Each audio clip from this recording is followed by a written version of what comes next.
গোপনে প্রেম টেম করে প্রেম তো হয়, কিন্তু আমাদের মধ্যে এসব নাই। গরিব মানুষের মধ্যে কি প্রেম টেম হয়? গরিব থাকলে কি তার মন থাকে না? তার কি মন মন নাই? থাকলে কি হবে? এখন মানুষ পছন্দ না হলে কি? আচ্ছা আচ্ছা আচ্ছা। সুপ্রিয় দর্শক, আসসালামু আলাইকুম। দেশ ও প্রবাসে যে যেখানে আছেন আপনাদের প্রত্যেককেই শুভেচ্ছা জানিয়ে শুরু করছি আজকের প্রতিবেদন। আজ আমরা কথা বলবো এক অসহায় সুন্দরী মেয়ের সঙ্গে, জানবো তার জীবনের গল্প। চলুন কথা বলি তার সাথে। আপু আসসালামু আলাইকুম। ওয়ালাইকুম আসসালাম। আপু আপনার নাম কি? আমার নাম ঝুমুর। ঝুমুর আপু, তা কি অবস্থা, কেমন আছেন আপনি? আর ভালো, দাদাটাও কদিন আগে মারা গেল, আর দাদি এখনো অসুস্থ আছে। আচ্ছা আচ্ছা, মা বাবা কি হয়েছে? মা বাবা তো নাই। আগে বাবা অনেক আগে মারা গেছে, আর মা তো অন্য জায়গায় বিয়ে করে। আচ্ছা, দাদা দাদির কাছে ছিলেন, দাদাটাও মারা গেছে। দাদা মারা গেছে। আচ্ছা আচ্ছা, তাহলে এখন দাদির কাছেই আছেন? দাদির কাছে আছি, দাদি এখনো অসুস্থ আছে।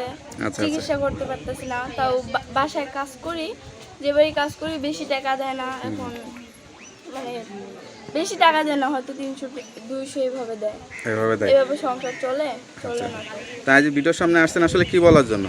আইসি হেলথ সাহায্য চাইতে। আবার দাদিটা অনেক অসুস্থ, হাঁটা চলা করতে পারে না। আগে যেরকম হাঁটা চলা করতো, দাদাটাও মারা গেছে। এখন সংসারে এখন আমি আছি, ছোট ভাইটারে পড়ালেখা করাতে পারতাছি না। আচ্ছা, কি কাজ করেন আপনি? আমি মানুষের বাড়ি কাজ করি। মানুষের বাড়ি কাজ বলে, বয়স কত আপনার? 16। 16 বছর বয়স। তো এই যে এই বয়সে মানুষের বাড়িতে কাজ টাজ করেন, এই বয়সে তো আসলে পড়ালেখা করার কথা, সেই বয়সে মানুষের বাড়ি কাজ করেন, কিরকম লাগে? খারাপ তো লাগে, এখন মা বাপ নাই, মা বাপ ছাড়া এখন তো কাজ করতে। তো এখন ধরেন আর কিছুদিন পর বিয়ে শাদী করতে হবে, যেহেতু মানুষের বাড়ি কাজ করে এভাবে জীবনটা চলে না, সেগুলো চিন্তা করেন? সেগুলো তো চিন্তা করি, ছোট ভাইটার কথা ভাবলে আবার অনেক খারাপ লাগে, দাদিটার কথা ভাবলে। আচ্ছা আচ্ছা, কোনো প্রেম ভালোবাসাটা আছে নাকি? না, এই বয়সে কিন্তু অনেক প্রেম টেম হয়, গোপনে গোপনে প্রেম টেম করে। প্রেম তো হয়, কিন্তু আমাদের মধ্যে এসব নাই। গরিব মানুষের মধ্যে কি প্রেম টেম হয়? গরিব থাকলে কি তার মন থাকে না? তার কি মন মন নাই? থাকলে কি হবে? এখন মানুষ পছন্দ না হলে কি? আচ্ছা আচ্ছা আচ্ছা আচ্ছা। তো ভিডিওর সামনে কে আসতে বলছে? ভিডিওর সামনে কেউ আসতে বলে নেই, বললাম আমি যাই। আচ্ছা আচ্ছা, তা বাসা বাড়িতেও কাজ করে বেশি টাকা পাওয়া যায় না। আচ্ছা আচ্ছা, তো এটা কি কোনো সহযোগিতা চান, নাকি আসলে বিয়ে শাদী কেউ করতে চাইলে বিয়ে শাদী করবেন সেটা চান? আমাকে যদি কেউ আমার পাশে দাঁড়ায়, দাদিটার পাশে দাঁড়ায়, আমার পাশে দাঁড়ায়, তাহলে আমি তার কাছে বিয়ে করবো। না, ধরুন এত সুন্দর যান নাতি আছে, তাকে বিয়ে করলে তো দাদিকে সে এমনিই দেখবে, তাই না? তো এরকম কেউ কেউ বাড়িতে আসে না বিয়ে শাদী করবো এরকম চিন্তা করতে, বা এরকম বলে কেন? কেউ বলে না? কষ্ট লাগতেছে কোন বিষয়টা এই বয়সে এসে?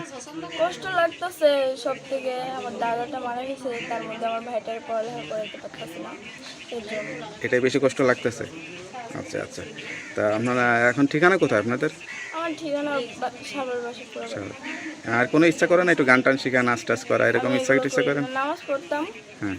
এখন কাজ করি, অতটাও সময় পাই না। নামাজ কাজ করলেও তো মানুষ নামাজ পড়তে হয়, 5 ওয়াক্ত নামাজ কালাম পড়বেন। বাসা বাড়ি তো বুঝেন না, কি কাজ করেন বাসা বাড়িতে? বাসা বাড়িতে থালা বাসন মাজি, আবার ঘর মুছে, এগুলাই করি। তো সংসারে প্রিপারেশন নিতেছেন, নিজের সংসার টংসার হবে, নিজের স্বামী সংসারে রান্না বান্না করতে পারেন ভালো মতো? পারি, কি ভালো রান্না করতে পারেন? সবই রান্না করতে পারি। যাক, সব সুন্দর মতো করে রান্না বান্না শিখবেন, কারণ ভবিষ্যতে তো বিয়ে শাদী করে সংসার হবে নিজের, সেই সব স্বামী সংসারে তো গিয়ে রান্না বান্না করতে হবে, তাই না? আচ্ছা আচ্ছা, তা আপনার সাথে কীভাবে যোগাযোগ করবে? ফোন নাম্বারটা মুখস্থ আছে? না, আমার মুখস্থ। দেখে বলতে পারবেন? তা একটু দেখে বলে দেন।